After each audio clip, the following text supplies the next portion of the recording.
Welcome everyone to Whimsy Woven Stories. Here, we explore gripping tales of real-life twists. Join our storytelling community. I am Roy. In my life, my happiness level has gone from as low as -10 when my father died to +10 when I met Jane, my future wife. She looked like a younger version of the actress Jennifer Connelly. I was instantly smitten with her. Jane's father had died shortly before I met her, and I understood why her happiness level was then at a -10. Jane was the prettiest girl I'd ever even talked to, much less dated. I watched as other guys tried to speak to her but soon left for reasons unknown to me. The fact that she spoke to me that day at the cafeteria at Temple University was the most exciting moment in my life up until that time, exceeded only by the joy at our wedding and the birth of our 2 children, Bill and Phil. After a month of dating, we became intimate. Both of us had sex first time in our lives. I had no one else to compare to Jane. To be honest, she wasn't passionate in bed. Once, when things were going well in bed, she said she had to stop because she was losing control. I thought that was the whole purpose of being intimate. She would only receive affection, not give it. At first, I thought our intimate life would get better because we were inexperienced. Then Jane convinced me that women who were just over the top eager and excited about sex existed only in adult movies, not real life. I believed her. Again, what did I know? I lunched with coworkers who complained that their wives will only have intimacy once or twice a week with them. I never let on how jealous I was of that much loving. My wife would, I guess you could say, submit maybe once a month. I was so exhausted from working and taking care of the house and my kids that after a while I stopped complaining. I was the frog who found out he was in boiling water, much too late to do anything about it. Rivet. I'm not that smart, tall, handsome, or athletic, but I am funny. I was doing stand-up comedy at local comedy clubs. I devoted my time to making Jane laugh, and about 10% of the time I succeeded. For the first 2 months of our relationship, I thought she was getting over the sadness and constant crying from her father's death. I was wrong. It was just temporary, perhaps because of the novelty of dating someone madly in love with her who devoted every waking hour to trying to make her happy. What I didn't understand at the time was that Jane had been in depression since childhood when her parents divorced. It was a horrible and contentious divorce, and Jane never recovered from the trauma. Her mental happiness could go down to -10, but never rose above 0. She cried all the time, long before the death of her father. I was 18 years old, and to be generous to myself, I understood nothing about life in general or women in particular. Despite the passage of years, I still have no understanding of women. I believe that if I worked hard enough, I could cheer Jane up permanently. As I said, I'm not that smart. It took me years to finally comprehend, despite date nights, flowers, and frequent presents and non-stop compliments, that Jane would never be happy, no matter what I did. She almost never laughed and rarely smiled. I, on the other hand, overcompensated and tried to be extra funny around the house for the sake of our children and my own sanity.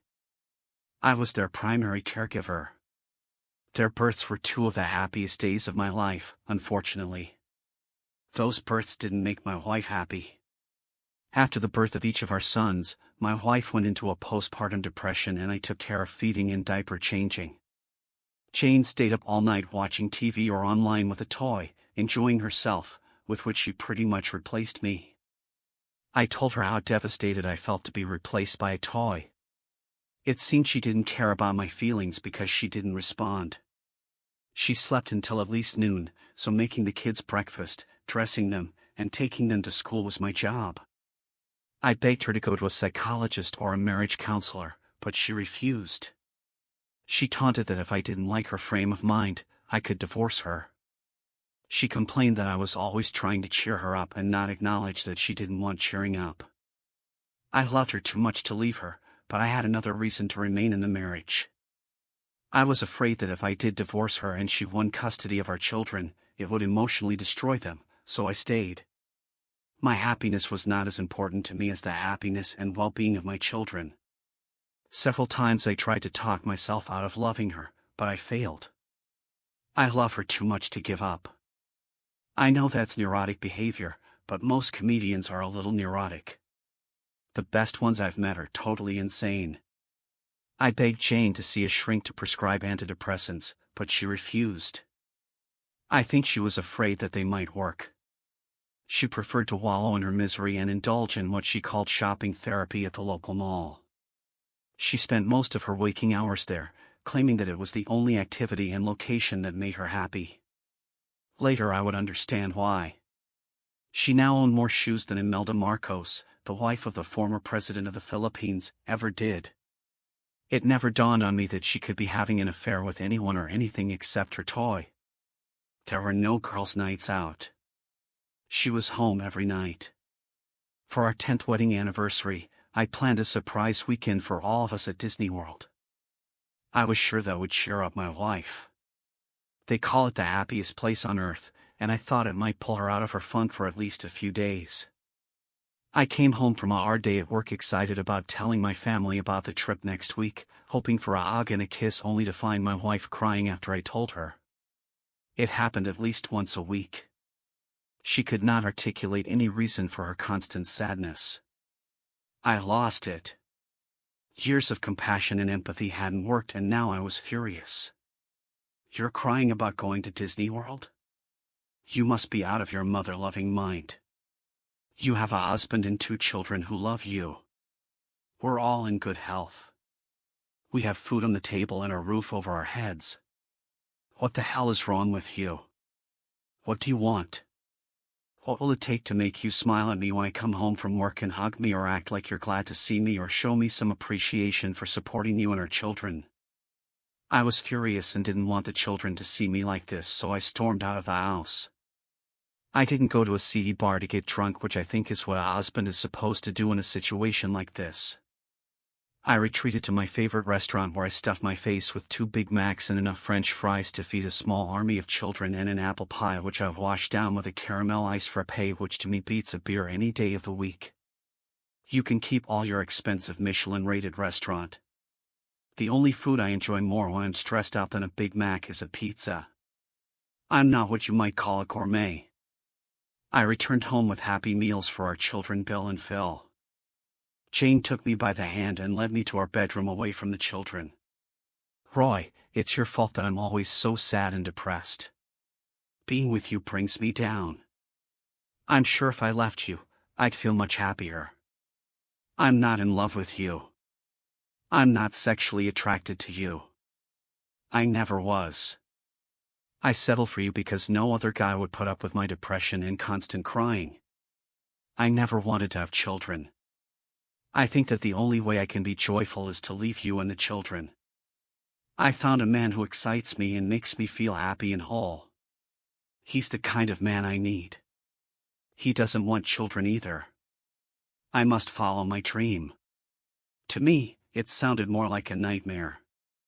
It felt like my wife fired 1 barrel of a 12-gauge over-under shotgun loaded with double-aught buckshot straight into my stomach. I ran to the bathroom and vomited up all the French fries I had just eaten along with the 2 Big Macs, apple pie, and of course the caramelized frappe. I curled up into a ball next to the toilet as I wondered how my life could have turned into such a catastrophe and wondered how my sons and I would survive. When I finally dragged myself upright, washed my face, and gargled with some mouthwash, I walked back into our bedroom. My wife was packing 2 large suitcases. I instantly felt like she had fired the 2nd barrel of a shotgun into my stomach and raced back to the toilet. I had no food left inside me but suffered through 10 minutes of the dry heaves. The mirror revealed that my face was ashen white, which came as no surprise. I walked back into the bedroom to discover that my wife and her 2 suitcases were gone. I was dizzy and struggled down a staircase, holding onto the banister so I wouldn't fall on my face. Jane's car was gone. Her wedding ring, cell phone, and house keys were on the kitchen table next to the Happy Meal fill.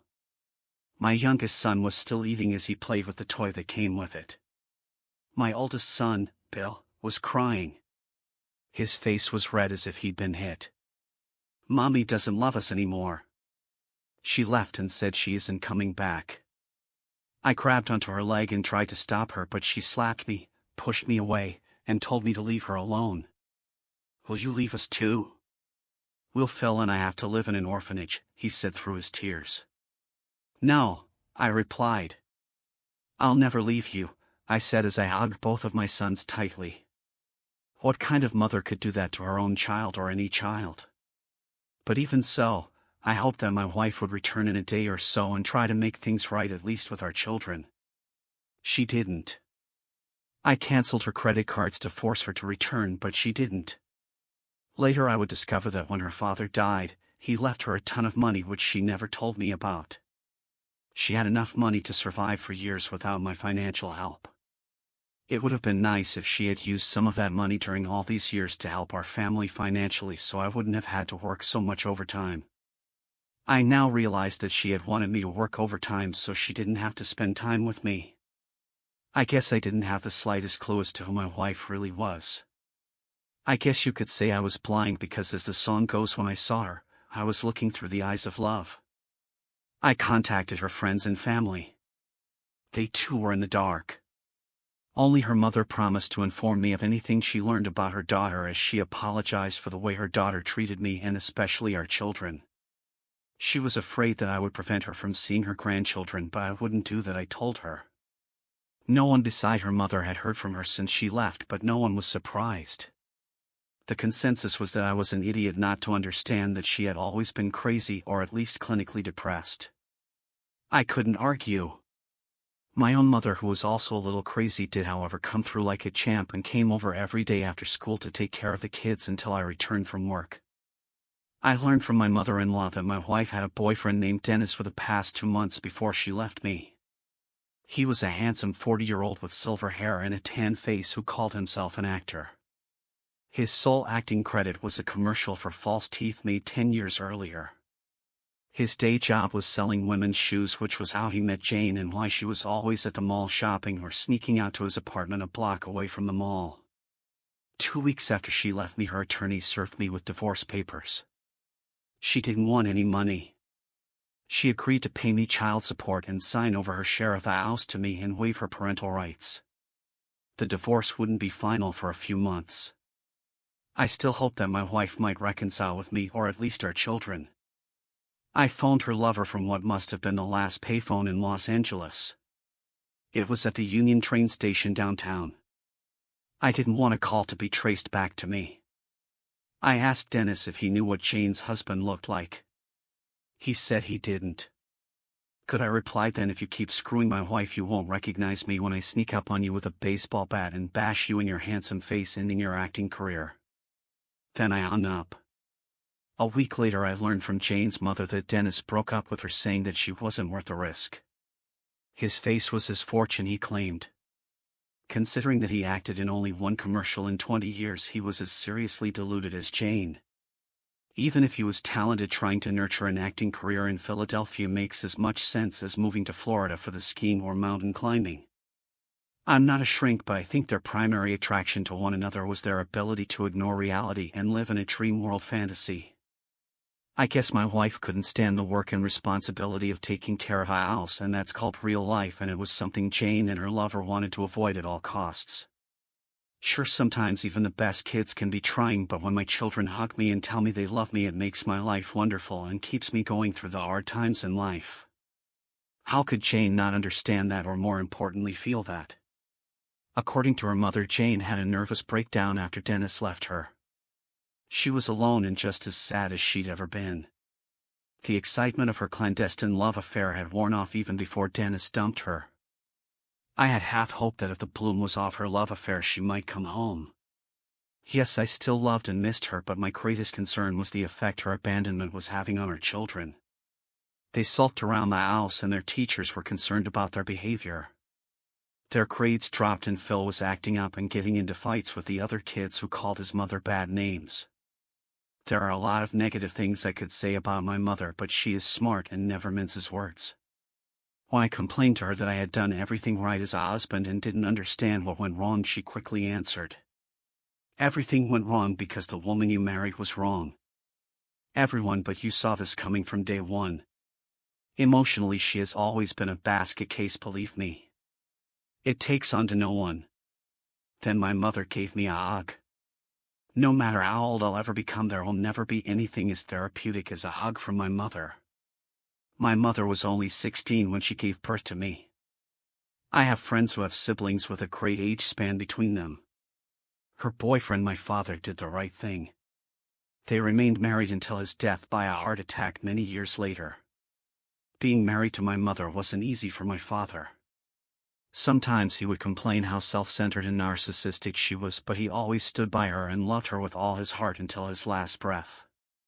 Like father, like son, I suppose. Several months later, Jane hooked up with a graduate college student who she met in group therapy. He was easy to deal with. I phoned him and said I was from the Center for Disease Control and had to inform him that his girlfriend Jane may have infected him with gonorrhea and that he needed to be tested. Surprisingly, he broke up with her that day. Jane, however, never reached out to the children or me for solace. We were no longer a part of her world. I didn't understand how a mother could abandon her children like this. Maybe they were better off without her. I wasn't sure. A few months later, I was officially divorced. The children and I Sandy a psychologist once a week, and I sent the bill to my ex-wife's lawyer, which he promptly paid. Sandy made me realize that Jane was a mirror image of my sad, depressed mother. I was so naive that I married a woman just like my neurotic mother. That must make me crazier than either of them. One night I was serving my kids dinner when I realized that today would have been my wedding anniversary. All the tears that I had kept inside burst out. I couldn't control my crying. I was ashamed to act like this in front of my sons. I sat down with my head in my hands. Bill, my oldest son, put his hands on my shoulders and kissed the back of my head. You always told me that if I fall off a horse I must get back on. You do too. It's time to accept that Mom is never coming back, and I don't want her to. She's hurt me too much. You need to find another woman and get on with your life and ours. We need a mother as much as you need a wife. Out of the mouths of babes, I wiped away some of my tears. Where am I going to find a woman who wants me? I'm a divorced, overweight, out of shape loser who couldn't hang on to his wife. No, you're not. You just need to lose a few pounds. You were a great husband and you're still a great father. You're just a little out of shape. My son then dragged me into the garage where, under a tarp and some snow chains, we found a weight bench I hadn't used in years. With the help of both of my sons, we dragged it into the den and I began Project Reclamation and Renewal. The hardest part of the project was replacing fast food with healthy salads. I can't even drive past a McDonald's without craving a Big Mac. 8 weeks and 10 pounds later, I had noticeable bigger, if not giant, biceps and abs. I wouldn't win a Mr. America contest, but I was a sight better looking than a month before. Part 2 of Bill's plan was for me to show up at afternoon school, pick up 10 minutes early, and chat up all the single mothers while we waited in the carpool line for our children. I made some friends and conversations soon revolved around our various divorces. I eliminated those women who were still too angry to be rational and those taking medication for depression, which unfortunately was most of them. Which antidepressants worked best was the #1 topic of conversation. The two major schools of thought were Prozac or Effexor. I listened to numerous debates as to which was better from overindulged, spoiled housewives in the carpool line.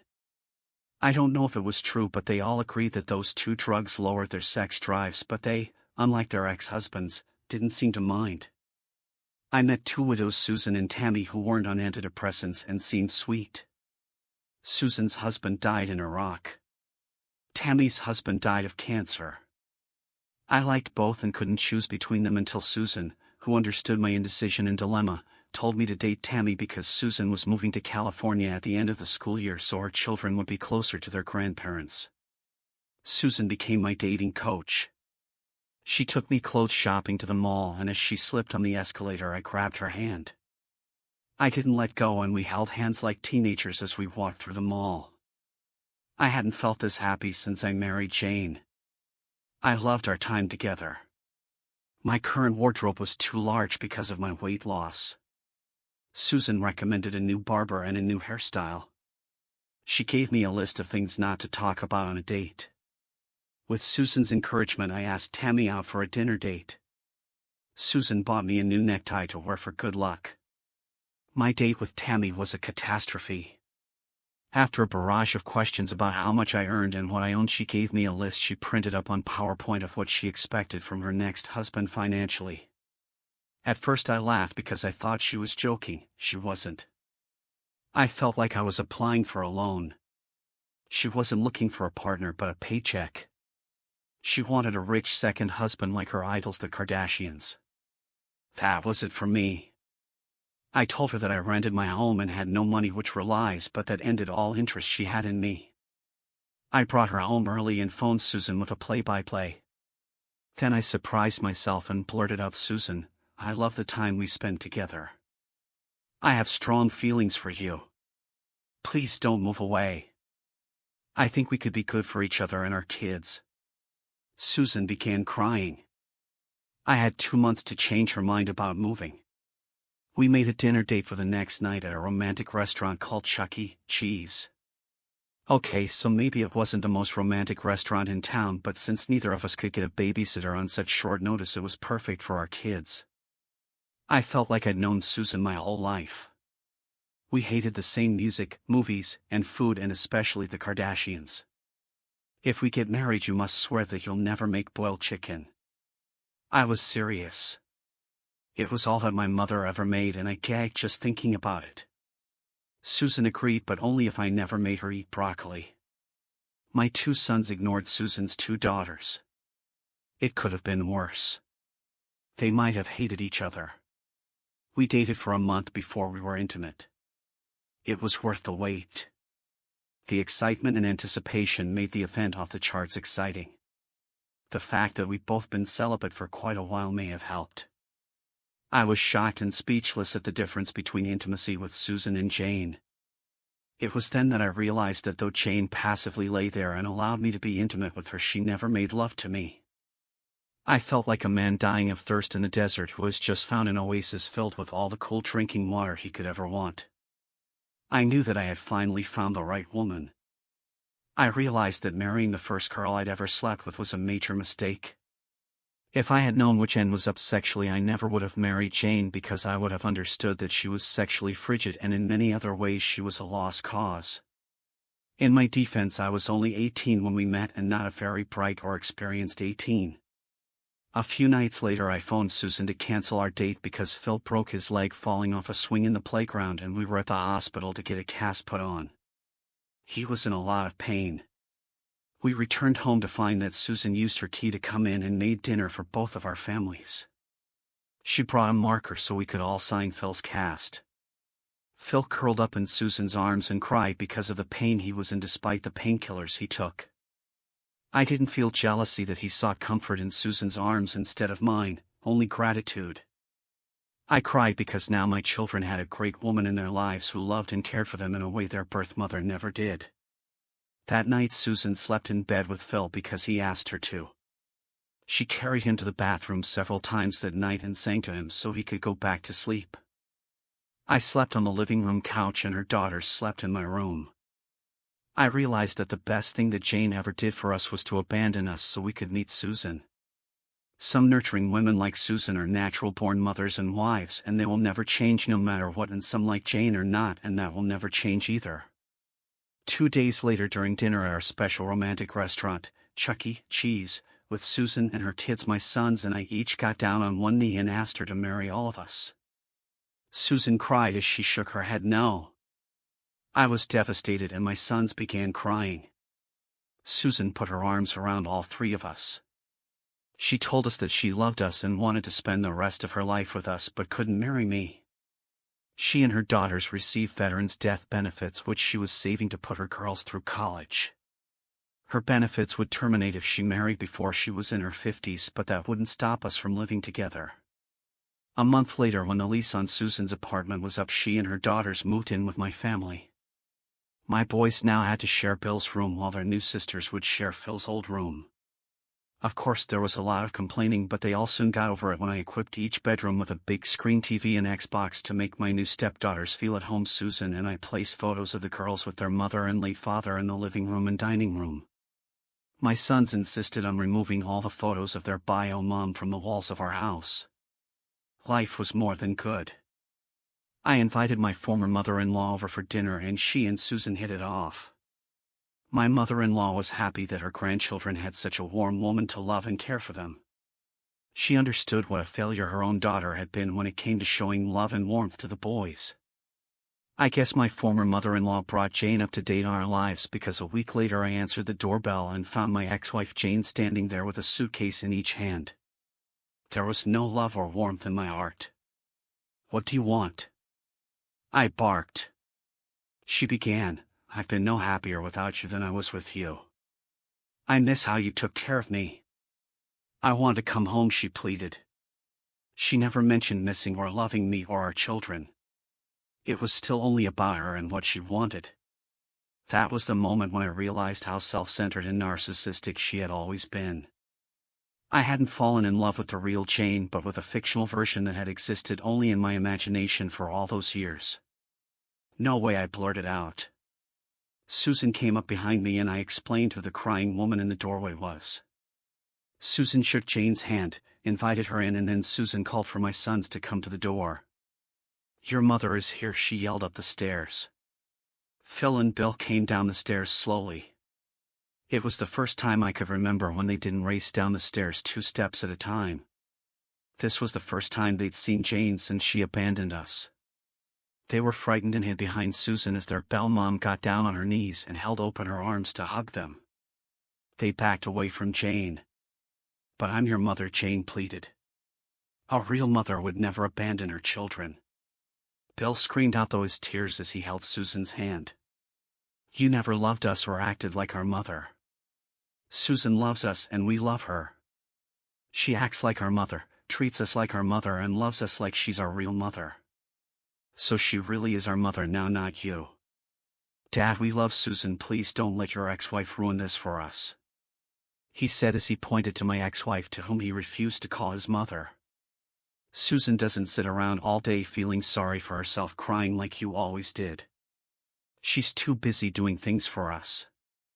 We're happier without you. Go away and leave us alone." As Jane rose and turned, I couldn't resist one final word with her as tears streamed down her face. "Look on the bright side, now you finally have a legitimate reason to be sad and to cry." Thanks for listening.